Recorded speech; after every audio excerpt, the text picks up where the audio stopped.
হৰি ভকতৰ ভয় হাৰি বসুদেৱ মনে লৈলা বাস পৰম বৈষ্ণৱ তেজ মনে লৈয়া বসুদেৱ সূৰ্য যেন কৰন্দ প্ৰকাশ কি কৈছে কংসই দুৰ্গীতা কৈছে তহঁতি একো বুজি পোৱা নাই মই বুজিছো অনন্তৰে দেৱ হৰি ভকতৰ ভয় হাৰি বসুদেৱ মনে লৈলা বাস পৰম বৈষ্ণৱ তেজ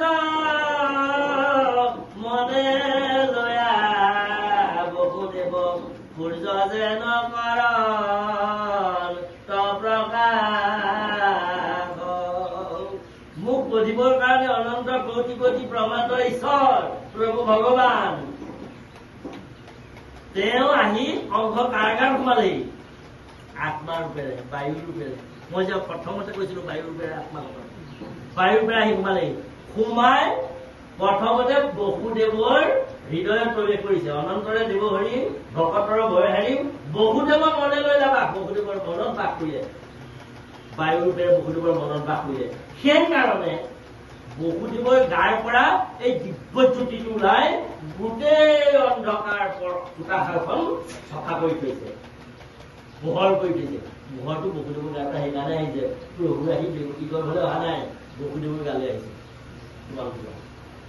এতিয়া শুনি থাকিবা কথাটো কি কৈছো এতিয়া আমাৰ আমি এতিয়া ছোৱালীবিলাককে গুৰুত্ব দিওঁ বোৱাৰীবিলাককে গুৰুত্ব দিওঁ বোৱাৰীজনী ভাল হলে যিজনী ভাল হলে ছোৱালী ভাল পাওঁ ভাল হ'ব প্ৰভু আচলতে আগে আগে আহে পুৰুষ জীৱবিলাকৰ অন্তৰলৈ গতিকে পুৰুষ জীৱবিলাকে যদি ভৱিষ্যতে ভাল সন্তান এটাৰ কামনা কৰা হয় ঈশ্বৰৰ দৰে বিদ্বান বিবেকবান ৰাষ্ট্ৰপতি প্ৰধানমন্ত্ৰী হ'ব পৰাকৈ যদি বিবেকবান এটা সন্তান কামনা কৰা হয় পুৰুষবিলাক ঈশ্বৰৰ পৰা যাব লাগিব তেতিয়া বাকীবিলাক চোৰ ডকাত হিংসা ঠগ প্ৰবঞ্চ সেইবিলাক অনেক কৰিব পাৰি কিন্তু সাধু হ'ব